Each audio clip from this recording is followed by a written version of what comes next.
আসসালামু আলাইকুম। SSC 2026 batch আজকের ভিডিওতে আমি তোমাদের জন্য নিয়ে এসেছি বাংলাদেশ ও বিশ্ব পরিচয়ের ফাইনাল এমসিকিউ সাজেশন।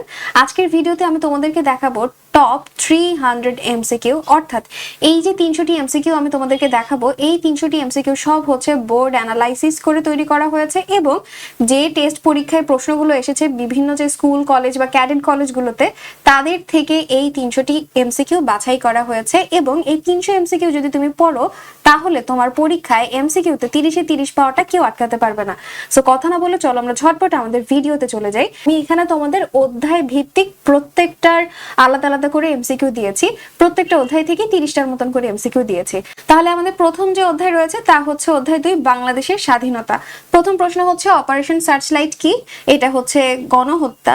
পরের প্রশ্নে চলে যায়। তো একটা উদ্দীপক রয়েছে যে এমবিবিএস পাশ করার পর জনাব রহমান একটি হাসপাতালে যোগ দেন। কিছুদিন পর মুক্তিযুদ্ধ শুরু হলে তিনি চাকরি ছেড়ে দিয়ে যুদ্ধে যোগদান করেন, মানে সে তার নিজের চাকরি ছেড়ে যুদ্ধে যোগদান করেছে। তো প্রশ্ন হচ্ছে জনাব রহমান মুক্তিযুদ্ধে কোন শ্রেণীর মানুষের প্রতিনিধিত্ব করেছেন? সে আসলে পেশাজীবী মানুষের প্রতিনিধিত্ব করেছেন, কারণ সে তার নিজের পেশাকে ত্যাগ করে যুদ্ধে অংশগ্রহণ করেছেন। সো এই দিক থেকে পেশাজীবী। পরের প্রশ্ন, এই শ্রেণীর মানুষ মুক্তিযুদ্ধে অংশগ্রহণ করেছিলেন কিভাবে? প্রত্যক্ষ ও পরোক্ষভাবে, সারা বিশ্বে তথ্য সরবরাহ করে, আন্তর্জাতিক ফোরামে বক্তব্য প্রদান করে। এখানে হবে 1, 2, 3 সবগুলোই। পরের প্রশ্ন চলে যাই। মুক্তিযুদ্ধের সময় বাংলাদেশের পক্ষে ভেটো ক্ষমতা প্রয়োগ করে কোন দেশ? রাশিয়া ভেটো ক্ষমতা প্রয়োগ করে। পরের প্রশ্ন হচ্ছে 7ই মার্চের ভাষণে তুলে ধরা হয় কি? প্রাদেশিক স্বায়ত্তশাসনের প্রয়োজনীয়তা, বাঙালির প্রতি বৈষম্যের ইতিহাস, নির্বাচন পরবর্তী শাসক গোষ্ঠীর প্রতারণার ইতিহাস। এর উত্তর হবে 2 আর 3, মানে বাঙালির প্রতি বৈষম্যের ইতিহাস এবং নির্বাচনের পরবর্তী শাসক গোষ্ঠীর প্রতারণার ইতিহাস, অর্থাৎ অপশন সি। পরের প্রশ্নে চলে যায়। মুক্তিযুদ্ধ কে পরিচালনা করেন? তাজউদ্দিন আহমেদ। তারপর রয়েছে বাংলাদেশের মুক্তিযুদ্ধে কাদের ভূমিকা সবচেয়ে বেশি ছিল? ছাত্র সমাজের ভূমিকা সবচেয়ে বেশি ছিল। পরে আরেকটি উদ্দীপক রয়েছে যে রেহানের মামা মুক্তিযুদ্ধের সময় ঢাকা কলেজের রাষ্ট্রবিজ্ঞান বিভাগের অধ্যাপক ছিলেন। মুক্তিযুদ্ধ শুরু হলে তিনি ট্রেনিং নিয়ে যুদ্ধক্ষেত্রে চলে যান।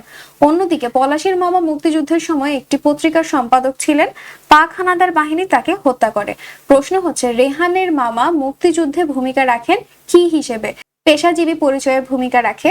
এরপরে প্রশ্ন রয়েছে মুক্তিযুদ্ধে পলাশের মামার মাধ্যমটি কি ছিল? দেশপ্রেমে অনুপ্রাণিত করা, গেরিলা যুদ্ধের প্রশিক্ষণ পরিচালনা, যুদ্ধক্ষেত্রে ঘটনা প্রচার করা। তার উত্তর হচ্ছে 1 আর 3, অর্থাৎ অপশন বি। পরের প্রশ্নে আমরা ঝটপট চলে যাব, কারণ অনেকগুলো এমসিকিউ তো ঝটপট শুধু প্রশ্ন পড়বো, উত্তর দেখবো। আর তোমরা প্রশ্ন পড়ার পরে একটু পজ করে উত্তর চেক করবে, আসলে তোমরা কতগুলো পারো এটা একটু চেক করবে। মুক্তিযুদ্ধের সময় সমগ্র বাংলাদেশকে কয়টি সেক্টরে ভাগ করা হয়েছে? 11টি সেক্টরে ভাগ করা হয়েছিল। মুক্তিযুদ্ধে নারীরা অবদান রাখে কিভাবে? সরাসরি যুদ্ধ করে, আহতদের সেবা করে, গান গিয়ে মুক্তিযোদ্ধাদের উজ্জীবিত করে। এটার উত্তর হবে 1 আর 2। অপারেশন সার্চ লাইট এর নীল নকশা করেন কে? রাও ফরমান আলী। তারপর মুজিবনগর সরকারের অর্থমন্ত্রীর দায়িত্বে কে ছিলেন? অর্থমন্ত্রীর দায়িত্বে ছিলেন এম মনসুর আলী। মুজিবনগর সরকারের প্রধানমন্ত্রী কে ছিলেন? প্রধানমন্ত্রী ছিলেন তাজউদ্দিন আহমেদ। এরপরে স্বাধীন বাংলা বেতার কেন্দ্র কোথায় চালু করা হয়? স্বাধীন বাংলা বেতার কেন্দ্র চালু করা হয় চট্টগ্রামে। 1971 সালের 10ই এপ্রিল কতজন সেক্টর কমান্ডার নিযুক্ত করা হয়? 6 জন সেক্টর কমান্ডার নিযুক্ত করা হয়। পরের প্রশ্ন, 25শে মার্চ রাতে গোপনে ঢাকা ত্যাগ করেন কে? ইয়াহিয়া আর ভুট্টো, তারা গোপনে ঢাকা ত্যাগ করে। মুক্তিযুদ্ধের মূল নিয়ামক শক্তি কি ছিল? মূল নিয়ামক শক্তি হচ্ছে জনগণ ছিল। পরের প্রশ্ন, মুজিবনগর সরকার কত তারিখ শপথ গ্রহণ করেন? 17ই এপ্রিল 1971 শপথ গ্রহণ করে আর 10ই এপ্রিল এটা শুরু করে। বাংলাদেশ সরকারের বীরাঙ্গনাদের মুক্তিযোদ্ধা হিসেবে স্বীকৃতি দেয় কত সালে? 2016 সালে তাদেরকে স্বীকৃতি দেয়া হয়, 2016। স্বাধীন বাংলাদেশের অভ্যুদয় ঘটে কিভাবে? সশস্ত্র মুক্তিযুদ্ধের মাধ্যমে স্বাধীন বাংলাদেশের অভ্যুদয় ঘটে। মুজিবনগর সরকারের পররাষ্ট্র এবং আইন মন্ত্রী কে ছিলেন? খন্দকার মোশতাক আহমেদ। এরপরের প্রশ্ন, মুজিবনগর কোন জেলায় অবস্থিত? মুজিবনগর মেহেরপুর জেলায় অবস্থিত। মুক্তিযুদ্ধে প্রবাসী বাঙালিরা কিভাবে সহযোগিতা করেন? তারা হচ্ছে কি অর্থ সংগ্রহ করে মুক্তিযুদ্ধে সহায়তা করে থাকেন। পরের প্রশ্ন, কোন তারিখে আনুষ্ঠানিকভাবে বাংলাদেশের স্বাধীনতা ঘোষণা করা হয়? 1971-এ আনুষ্ঠানিকভাবে বাংলাদেশের স্বাধীনতা ঘোষণা করা হয়। কোন দিনটি জাতীয় গণহত্যা দিবস হিসেবে স্বীকৃত? 25শে মার্চ জাতীয় গণহত্যা দিবস হিসেবে স্বীকৃত। মুজিবনগর সরকারের বিশেষ দূত হিসেবে কাজ করেন কে? বিচারপতি আবু সাইদ চৌধুরী, উনি বিশেষ দূত হিসেবে কাজ করেন। এরপরে মুজিবনগর সরকারের উপদেষ্টা পরিষদের সদস্য কে ছিলেন, মানে উপদেষ্টা পরিষদের সদস্য ছিলেন অধ্যাপক মোজাফফর আহমেদ। পরের প্রশ্ন, কখন মুজিবনগর সরকার গঠিত হয়েছিল? 1971 সালের 10ই এপ্রিল মুজিবনগর সরকার গঠিত হয়। পরের প্রশ্ন রয়েছে, বাংলাদেশের সর্বস্তরের জনগণ মুক্তিযুদ্ধে ঝাঁপিয়ে পড়ার মূল কারণ কি ছিল? অর্থনৈতিক মুক্তি, পাক প্রশাসনের প্রতি ঘৃণা, বাঙালির জাতীয়তাবোধ। আর এর উত্তর হবে 1, 2, 3 সবগুলো। স্বাধীন বাংলাদেশের সরকারের উপদেষ্টা পরিষদের সদস্য সংখ্যা ছিল 6 জন।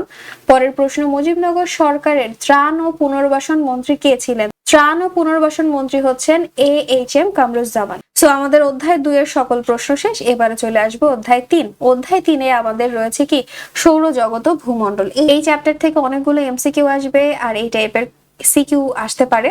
তো প্রথমে রয়েছে, কোন স্থানের সকাল 10টা হলে তার 2 ডিগ্রি পশ্চিমে স্থানের স্থানীয় সময় কত হবে? এই টাইপের স্থানীয় সময় নির্ণয় করার জন্য প্রথমেই তুমি কি করবে, এভাবে একটা দাগ দিবে। দাগ দেওয়ার পরে মাঝখান থেকে আরেকটা দাগ দিবে। এখন আমরা একটু উত্তর, দক্ষিণ, পূর্ব, পশ্চিম আইডেন্টিফাই করি। আমাদের এই যে এই পাশটা, এটা হচ্ছে পূর্ব, তার অপোজিট হচ্ছে কি পশ্চিম, ওপরের দিকে হচ্ছে উত্তর, নিচের দিকে হচ্ছে দক্ষিণ, তাই তো? আচ্ছা, এখন শুরুর দিকে একটা কথা বলি। আমাদের সময় যখন কথা বলা থাকবে, আমরা প্রথমেই বাছাই করব এটা কি পূর্ব দিকের কথা বলেছে নাকি পশ্চিম দিকের কথা বলা হয়েছে। যদি মান বলা হয়ে থাকে তখন আমরা তাদেরকে এইভাবে বসাবো, আর তারপরে চিন্তা করব যে মানে তারপরে এটা খুঁজে বের করব এটা কি পূর্ব দিকের সময় বের করব নাকি পশ্চিম দিকের। পূর্ব দিকের সময় যদি বের করতে বলে সেই ক্ষেত্রে আমার সময় যোগ করতে হবে, আর যদি পশ্চিম দিকের সময় বের করতে বলে সেই ক্ষেত্রে আমার সময় বিয়োগ করতে হবে। কথা বুঝতে পেরেছি? আর একটু পরে আরো সুন্দর করে মানে আরো ক্লিয়ার হবে তোমাদের কাছে। যেমন ধরো এখানে বলা রয়েছে যে কোনো একটা স্থানের সময় সকাল 10টা। এখন কোনো একটা স্থান, এটা কোনো কিছু বলে নেই, সো আমি ধরে নিলাম এটা এখানেই রয়েছে। এটা হচ্ছে কোনো একটা স্থানের সময় সকাল 10টা বাজে। এখন বলেছে 2 ডিগ্রি পশ্চিমে, তার মানে কি আমার এই পশ্চিম দিকে যাচ্ছে, তার মানে সময় বিয়োগ করতে হবে। এখন সময়টা কোথায় পাবো? এই যে দেখো এখানে দ্রাঘিমার কথা বলেছে 2 ডিগ্রি, এই ডিগ্রি থেকে আমি মানে এই দ্রাঘিমার মান থেকে আমি সময় বের করব। আমরা জানি যে 1 ডিগ্রি দ্রাঘিমা রেখার জন্য সময়ের পার্থক্য কত হয়? 1 ডিগ্রি দ্রাঘিমার জন্য সময়ের পার্থক্য হয় 4 মিনিট। 1 ডিগ্রি দ্রাঘিমার জন্য সময়ের পার্থক্য হয় 4 মিনিট। তাহলে 2 ডিগ্রি দ্রাঘিমার জন্য সময়ের পার্থক্য কত হবে বলতো? 4 গুণ 2, তাহলে কত হইল? 8 মিনিট। বুঝতে পেরেছি? এখন কি আমাদের একটা সময় চলে আসছে না? দ্রাঘিমা থেকে আমরা কিভাবে সময় বের করলাম বুঝতে পেরেছি? 1 ডিগ্রি দ্রাঘিমার জন্য সময়ের পার্থক্য হয় 4 মিনিট, তাহলে 2 ডিগ্রি দ্রাঘিমার জন্য সময়ের পার্থক্য হবে 8 মিনিট। এই যে সময়টা পেয়েছি, এখন এই সময়টা এই সকাল 10টা থেকে বাদ দিব। সকাল 10টা বাজে, সকাল 10টা থেকে যদি তুমি সকাল 10টা থেকে তুমি কি বাদ দিবে? 8 মিনিট মাইনাস করবে, তাহলে তোমার কাছে কি থাকবে? 9টা, মানে 9টা কত বাজবে? 9টা 52 মিনিট। বুঝতে পেরেছি? তাহলে উত্তর কি হবে? 9টা 52 মিনিট। তাহলে তুমি এইভাবে স্থানীয় সময় বের করতে পারবে খুব ইজিলি দ্রাঘিমার মান থেকে। আমরা পরবর্তীতে আরো কিছু MCQ দেখব যা দ্বারা তোমার জন্য আরো ক্লিয়ার হয়ে যাবে। পরের প্রশ্নে চলে যাই। অমাবস্যা তিথিতে চন্দ্র ও সূর্য পৃথিবীর সাথে যেভাবে থাকে, কিভাবে থাকে? একই পাশে থাকে। পরের প্রশ্ন, কোন নির্দিষ্ট স্থানে নির্দিষ্ট সময়ে মুখ্য জোয়ারের কত সময় পর সেখানে আবার মুখ্য জোয়ার হয়? 24 ঘন্টা 52 মিনিট পরে আবার মুখ্য জোয়ার হবে। নিচের কোন গ্রহে গভীর বায়ুমণ্ডল রয়েছে? বৃহস্পতি, এটাতে গভীর বায়ুমণ্ডল রয়েছে। এরপরে মাসুম তার বন্ধুদের নিয়ে সমুদ্রে বেড়াতে যায়। সমুদ্রে নামতে চাইলে ভাটা থাকায় তাদের নামতে দেওয়া হয়নি। তারা জানতে পারে ওই দিন জোয়ার শুরু হয় সকাল 10টায়। ওই দিনটি ছিল পূর্ণিমা তিথি। তাদের কখন সমুদ্রে নামা নিরাপদ হতো? তাদের নামা নিরাপদ হবে পরের দিন সকাল 10টা 52 মিনিট, মানে অপশন সি। উল্লেখিত দিনে কি হবে? জোয়ারের তীব্রতা স্বাভাবিকের তুলনায় বেশি, চন্দ্র সূর্য ও পৃথিবীর সমকোণে অবস্থান করবে, নাকি ভাটায় পানি বেশি নিচে নেমে যাবে? এর উত্তর হচ্ছে বি, অর্থাৎ 1 আর 3। পরের প্রশ্নে চলে যাই। কোনো একটি স্থানের অবস্থান 22 ডিগ্রি উত্তর অক্ষাংশে এবং 91 ডিগ্রি পূর্ব দ্রাঘিমায়, স্থানটির প্রতিপাদ স্থান নির্ণয় করতে বলেছে। প্রতিপাদ স্থান থেকে একটা না একটা এমসিকিউ অবশ্যই আসবে, কোনো না কোনো বোর্ডে চলে আসবেই, ধরতে পারো সব বোর্ডেও চলে আসছে। আচ্ছা, সো এখন আসি প্রতিপাদ স্থান কিভাবে নির্ণয় করব। যদি অক্ষাংশের কথা বলে তখন হচ্ছে আমার উত্তর হবে দক্ষিণ এবং দক্ষিণ হবে উত্তর, মানে উত্তর হবে দক্ষিণ, দক্ষিণ হবে উত্তর, এবং তাদের মান একই থাকবে, মানের কোনো পরিবর্তন হবে না। তাহলে এখানে দেখো 22 ডিগ্রি উত্তরের কথা বলেছে, তাহলে 22 ডিগ্রি তো 22 ডিগ্রিই থাকবে, এটা প্রতিপাদ স্থানের কথা বলছি। আর উত্তরটা কি হয়ে যাবে? উত্তর হয়ে যাবে হচ্ছে দক্ষিণ। বুঝতে পেরেছি? তাহলে 22 ডিগ্রি উত্তর অক্ষাংশে এটার প্রতিপাদ স্থান 22 ডিগ্রি দক্ষিণ। আর যদি দ্রাঘিমার কথা বলে সেই ক্ষেত্রে পূর্ব হবে পশ্চিম আর পশ্চিম হবে পূর্ব, মানে এটারও সেম, পূর্ব থাকলে পশ্চিম, পশ্চিম থাকলে পূর্ব। কিন্তু এইখানে মান কি হবে? 180 থেকে যে মানটা দেয়া থাকবে সেইটা বিয়োগ হবে। কথা বুঝতে পেরেছি? এখান থেকে কি হবে? 180 থেকে যে মানটা দেয়া থাকবে ডিগ্রিতে ওইটা বিয়োগ করব।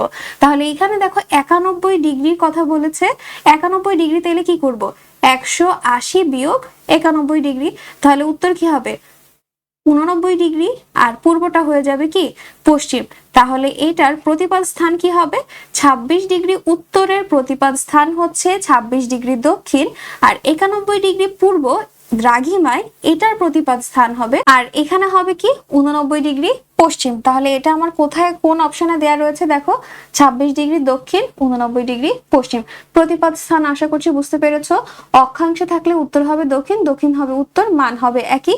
দ্রাঘিমার ক্ষেত্রে পূর্ব হবে পশ্চিম, পশ্চিম হবে পূর্ব, কিন্তু মানের ক্ষেত্রে 180 থেকে ওই মানটা বিয়োগ করব। ওকে, পরে আরো আছে, পরে আরো কিছু আমরা চেক করব।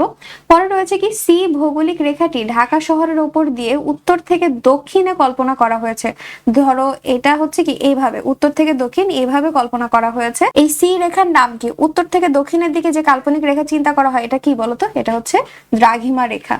এরপরে ভূপৃষ্ঠ সংলগ্ন বায়ুমণ্ডলের স্তরের নাম কি? এটা হচ্ছে ট্রপোমণ্ডল। গ্রিনিচের দ্রাঘিমা কত ডিগ্রি? গ্রিনিচের দ্রাঘিমা হচ্ছে 0 ডিগ্রি। দুপুর 2টায় সাহিরা কক্সবাজার সমুদ্র সৈকতে গৌণ জোয়ার দেখে, এরপর সে ভাটা দেখার জন্য অপেক্ষা করে। এখন উক্ত জায়গায় সাহিরা আবার কখন ভাটা দেখতে পাবে? সাধারণত জোয়ারের 6 ঘন্টা 13 মিনিট পর, অর্থাৎ কি বললাম? 6 ঘন্টা 13 মিনিট পরে ভাটা দেখা যায়। তাহলে সে জোয়ার দেখেছিল দুপুর 2টায়, তাহলে ভাটা দেখতে পাবে কি? 6 ঘন্টা 13 মিনিট পরে, অর্থাৎ সন্ধ্যা 8টা 13 মিনিট পরে সে কি দেখতে পারবে? ভাটা দেখতে পারবে। এটা জাস্ট 6 ঘন্টা 13 মিনিট মাথায় রাখো। এরপরে এই স্থানটিতে সকাল 7টা 15 মিনিটে জোয়ার শুরু হয়, এই স্থানটিতে আবার কখন ভাটা শুরু হবে? সেম, আমার কি করতে হবে? 6 ঘন্টা 13 মিনিট আমি কি করব? যোগ করব। 6 ঘন্টা 13 মিনিট আমি যোগ করে দিব। তাহলে এই 7টা 15-র সঙ্গে যদি তুমি 6 ঘন্টা 13 মিনিট যোগ করো তাহলে কি হবে? দুপুর 1টা 28 মিনিট, এটা হবে। ঠিক আছে? এরপরে কোন গ্রহটির নিজ অক্ষে আবর্তন করতে তুলনামূলকভাবে সবচেয়ে কম সময় লাগে? সবচেয়ে কম সময় লাগে বৃহস্পতির। ওর সাধারণত সময় লাগে হচ্ছে প্রায় 9 ঘন্টা 50 মিনিট সময় লাগে। ঠিক আছে? এগুলো একটু মাথায় রাখো। 9 ঘন্টা 50 মিনিট। টাইটানিয়া কোন গ্রহের উপগ্রহ? টাইটানিয়া হচ্ছে ইউরেনাস গ্রহের উপগ্রহ। কোন গ্রহে পৃথিবীর একদিনে 2 বার সূর্য উদয় এবং অস্ত যায়? বৃহস্পতি এই গ্রহের হয়। তারপরে প্রশ্ন কি? তারপরে প্রশ্ন রয়েছে দুইটা স্থানের দ্রাঘিমার পার্থক্য হচ্ছে 4 ডিগ্রি 45 মিনিট হলে সময়ের পার্থক্য কত? আচ্ছা দেখো, আমরা এতক্ষণ শুধু ডিগ্রি দিয়ে করে আসছি। আমরা জানি কি ডিগ্রি হলে সেটার সঙ্গে 4 মিনিট দ্বারা গুণ করে দেই, মানে আগে এটাই করি। 4 ডিগ্রির জন্য যদি আগে করি, আমরা জানি কি 1 ডিগ্রি দ্রাঘিমার জন্য আমার সময়ের পার্থক্য হচ্ছে 4 মিনিট, তাই না? 1 ডিগ্রি দ্রাঘিমার জন্য সময়ের পার্থক্য 4 মিনিট। তাহলে 4 ডিগ্রি দ্রাঘিমার জন্য সময়ের পার্থক্য কি হবে? 4 গুণ 4, তার মানে এত মিনিট, তাইলে হলো কি 16 মিনিট হয়ে গেল। ডিগ্রি তো শেষ। এখন এই যে এইটাকে বলা হচ্ছে মিনিট। ঠিক আছে? তাহলে 1 ডিগ্রি দ্রাঘিমার জন্য যদি 4 মিনিট হয়, আর এই 1 মিনিট দ্রাঘিমার জন্য সময়ের পার্থক্য হবে 4 সেকেন্ড। একটু বুঝে শুনে দেখবে, ডিগ্রির জন্য 4 মিনিট আর এই মিনিটের জন্য 4 সেকেন্ড। তাহলে এখন এখানে আমার কত মিনিট দেয়া আছে? 45 মিনিট দেয়া আছে। তাহলে 45 মিনিট দ্রাঘিমার জন্য সময়ের পার্থক্য কি হবে? 45 গুণ 4, তারপরে হবে কি এইটা সেকেন্ডে হবে। এখন 45 গুণ 4 করলে কি হয়, 4 5 20 শূন্য, হাতে থাকে 2, 4 4 16 আর 2 180 সেকেন্ড। এই সেকেন্ডকে যদি আমি মিনিটে নিতে যাই তাহলে 180 সেকেন্ড হয়ে যাবে 3 মিনিট। এখন আমার তাহলে টোটাল কত মিনিট হইলো, এই যে 4 ডিগ্রি 45 মিনিট থেকে টোটাল আমি কত মিনিট পেলাম, 16 যোগ 3, টোটাল আসলো 19 মিনিট। তাহলে উত্তর কি হবে, 19 মিনিট।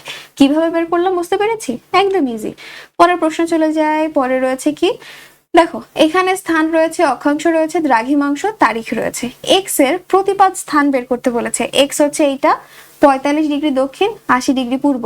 আগেই বলেছিলাম অক্ষাংশের ক্ষেত্রে মান যা আছে তাই থাকবে, শুধু দক্ষিণটা হয়ে যাবে কি উত্তর হবে। দ্রাঘিমাংশের সময় 180 থেকে 80 বিয়োগ করব, আর পূর্বটা হয়ে যাবে পশ্চিম। তাহলে এটার প্রতিপাদ স্থান কি হবে, 45 ডিগ্রি উত্তর হবে, এবং এটা কি হবে 180 ডিগ্রি পশ্চিম। এটাই হচ্ছে এর প্রতিপাদ স্থান। কোথায় আছে এটা, 100 ডিগ্রি, এই যে দেখো, এই যে দেখো 45 ডিগ্রি উত্তর, 100 ডিগ্রি পশ্চিম। এরপরে রয়েছে ওয়াই স্থানে উল্লেখিত তারিখে কি হবে, দিনের তুলনায় রাতের পরিধি কম, সূর্যরশ্মি তির্যক ভাবে পতিত হবে, নাকি গ্রীষ্মকালে বিরাজ করবে, কোনটা হবে, এটার উত্তর হবে বি 1 আর 3। পরের প্রশ্নে চলে যাই ঝটপট করে। 23শে সেপ্টেম্বর সূর্যরশ্মি কি হয়, নিরক্ষরেখায় 23.5 ডিগ্রি কোণে পতিত হয়, নাকি সুমেরু ও কুমেরু বৃত্তে একই কোণে পতিত হয়, নাকি মেরু দ্বয়ে পৌঁছায় না। এটার উত্তর কি হবে, এটার উত্তর হবে এ 1 আর 2। পরে ক্যাপাসিটাস কোন গ্রহের উপগ্রহ, এটা হচ্ছে শনি গ্রহের উপগ্রহ। পরে রয়েছে 45 ডিগ্রি পশ্চিম দ্রাঘিমার প্রতিপাদ স্থান কত হবে, 45 ডিগ্রি দ্রাঘিমার কথা, তার মানে আমি কি করব, 180 থেকে 45 বাদ দিব, আর পশ্চিমটা হয়ে যাবে কি পূর্ব। এটা তো পারার কথা, এটা ইজি না বলো, 135 ডিগ্রি পূর্ব হবে। এরপর 23.5 ডিগ্রি উত্তর অক্ষাংশকে কোন রেখা বলে, কি রেখা বলে বলতো, এটাকে বলা হয় হচ্ছে কর্কট ক্রান্তি রেখা। এরপরে পৃথিবীর নিকটতম গ্রহকে, পৃথিবীর নিকটতম গ্রহ হচ্ছে শুক্র। ভূপৃষ্ঠে ক স্থানের ঠিক বিপরীত অবস্থানে খ রয়েছে, আর ক এর অবস্থানে 42 ডিগ্রি উত্তর অক্ষাংশ হলে খ এর অক্ষাংশ কত। আচ্ছা, তো বলেছে যে ক তার ঠিক বিপরীতে রয়েছে এখানে, আর ক এর অবস্থান হচ্ছে 42 ডিগ্রি উত্তর, তার মানে ও হচ্ছে এখানে থাকলে খ এর অবস্থান কি হবে, তারা ঠিক বিপরীতে আছে, তার মানে এখানে দক্ষিণে রয়েছে, এবং তাদের মধ্যবর্তী দূরত্ব ধরতে গেলে একই, তাহলে হচ্ছে কি 42 ডিগ্রি দক্ষিণ হবে। পরের প্রশ্ন রয়েছে 70 ডিগ্রি পূর্ব দ্রাঘিমার প্রতিপাদ স্থান কত, পারার কথা, দ্রাঘিমার কথা বলছে, এটাকে আমি 180 থেকে বাদ দিব, পূর্ব হয়ে যাবে পশ্চিম, তাহলে 110 ডিগ্রি পশ্চিম। ওকে, এম ও এন স্থানের দ্রাঘিমা যথাক্রমে 40 ডিগ্রি আর 50 ডিগ্রি পশ্চিম। এম স্থানের স্থানীয় সময়কাল 11টা হলে এন স্থানের স্থানীয় সময় কত হবে। এতক্ষণ তো আমরা একটা সময় দিয়ে বের করে আসছি, এখন দেখি দুইটা। প্রথমে আমি এইভাবে দাগ টেনে নিলাম, এবারে এদেরকে স্থাপন করব, মানে বসাবো কে কোথায় আছে। এম রয়েছে উত্তরে, এম হচ্ছে এখানে থাকবে, এন হচ্ছে এখানে থাকবে, বুঝতে পেরেছি। আর দ্রাঘিমা রেখাগুলো এভাবে উত্তর থেকে দক্ষিণ লম্বালম্বি থাকবে, সো আমি এটাকে এভাবে বুঝালাম, ঠিক আছে। মেইনলি ওরা এইভাবে লম্বালম্বি ভাবে থাকবে, আমি ছোট করে দেখিয়ে বুঝালাম। এখন এম এখানে, এন এখানে। এম হচ্ছে কোথায় থাকবে, 40 ডিগ্রি পূর্ব, এটা হচ্ছে পূর্ব, এটা হচ্ছে পশ্চিম। এখন 40 ডিগ্রি পূর্ব মানে ধরলাম এটা হচ্ছে 40, তাহলে এটা হচ্ছে 40 ডিগ্রি পূর্ব। আর এন রয়েছে 50 ডিগ্রি পশ্চিম, 50 ডিগ্রি পশ্চিম, ঠিক আছে। এখন আমার এম এর রয়েছে সকাল 10টা, এখানে যদি সকাল 10টা বাজে তাইলে আমার এন এ কত বাজবে, মানে তখনকার স্থানীয় সময় বের করতে বলেছে। একদম ইজি, দেখো এতক্ষণ করেছি দ্রাঘিমা রেখা দেয়া ছিল, সেটাকে আমি মিনিটে কনভার্ট করেছি। এখন তো আমার দুইটা দ্রাঘিমা রেখা দেয়া, সেই ক্ষেত্রে কি করব, সেই ক্ষেত্রে আমার তেমন কোনো কঠিন কিচ্ছু করতে হবে না, 50 যোগ 40 করব, তাইলে আসলো কি 90 ডিগ্রি। এবারে আমরা জানি 1 ডিগ্রি দ্রাঘিমা রেখার পার্থক্য সমান হচ্ছে 4 মিনিট, তাহলে 90 ডিগ্রির পার্থক্য কি হবে, মানে 90 ডিগ্রি সময়ের পার্থক্য, 90 ডিগ্রি গুণ 4 মিনিট যদি করি তাহলে কি হয়, 4 নং 36 আর 0, তাহলে এটা হয়ে গেল মিনিট। আর এখানে তাহলে আমার কয় ঘন্টা হইলো, 6 6 36, তার মানে হচ্ছে 6 ঘন্টা, ঠিক আছে। তাহলে 6 ঘন্টা, তার মানে কি হবে, সকাল 11টা যদি এখানে বাজে তাইলে এইখানে কি হবে, যোগ হবে নাকি বিয়োগ হবে, পশ্চিমে গেলে বিয়োগ করতে হয়, পশ্চিমে গেলে সময় বিয়োগ করব, পূর্ব দিকে গেলে যোগ করব। এখন যেহেতু পূর্ব থেকে পশ্চিম দিকে যাচ্ছে, তার মানে আমার সময় বিয়োগ করতে হবে। এখন সকাল 11টা থেকে আমার 5 ঘন্টা বাদ দিলে যে সময়টা হয় সেটাই হচ্ছে আমার উত্তর, তাহলে কি হবে, ভোর 5টা। এরপরে সৌরজগতের নিয়ন্ত্রক হিসেবে সূর্য কি হয়?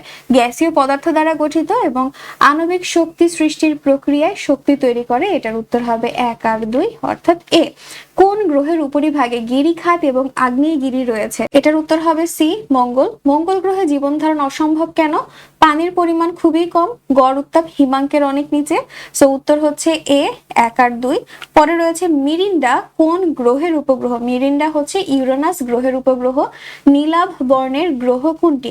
এটার উত্তর হচ্ছে নেপচুন। পরের প্রশ্ন রয়েছে কোন স্থানে দ্রাঘিমা 45 ডিগ্রি পূর্ব? ওই স্থানের প্রতিপাদ স্থানে দ্রাঘিমা কত হবে? 45 ডিগ্রি পূর্ব। আর বলেছে দ্রাঘিমা, তাহলে দ্রাঘিমার জন্য আমার এটা কি করতে হবে? -180 আর পূর্ব হয়ে যাবে পশ্চিম। করে ফেলবা, এটা পারার কথা। পরের প্রশ্ন রয়েছে কোন গ্রহে বছরে 2 বার সূর্য উদিত হয়? এটার উত্তর হচ্ছে শুক্র। আমরা একটু আগে দেখিয়েছিলাম বৃহস্পতি, আর এখন দেখলাম শুক্র। সেটা ছিল একদিনে, আর এটা হচ্ছে বছরে। সূর্য নিরক্ষরেখায় লম্বভাবে কিরণ দেয় কোন কোন দিন? 21শে মার্চ, 21শে জুন, 21শে জুন আর 23শে সেপ্টেম্বর। এটার উত্তর কি হবে বলতো? এটার উত্তর হবে 1 আর 2, 21শে মার্চ আর 21শে জুন। পরের প্রশ্ন চলে যাই।